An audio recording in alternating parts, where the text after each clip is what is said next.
Dr. Elizabeth Niven, you have just given a talk on using code of ethics to support ethical practice in nursing, and in particular in nursing for older people with dementia.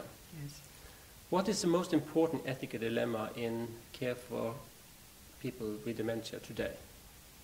I think this is from two angles. One's from the angle of the person with dementia, and that's maintaining their personhood. And so how do we continue to know who they are and what was important to them? And from another angle, caregivers can find it very frustrating to be working with people with dementia because of the slipperiness of the situation.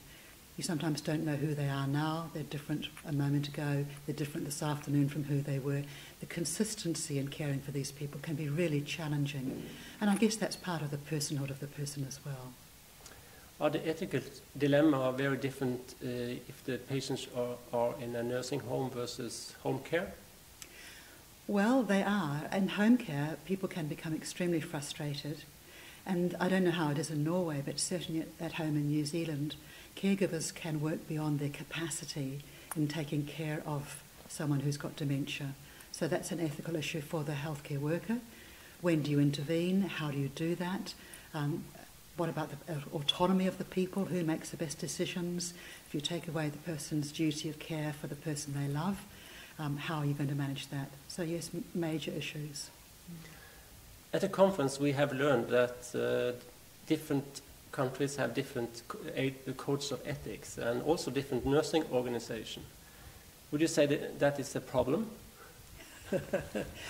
Well, I argued, I hope that people got my argument, is that too often the codes of ethics are based on the Western values, based on Greek philosophy and ethics as it's developed over the last 2,000 years of European history.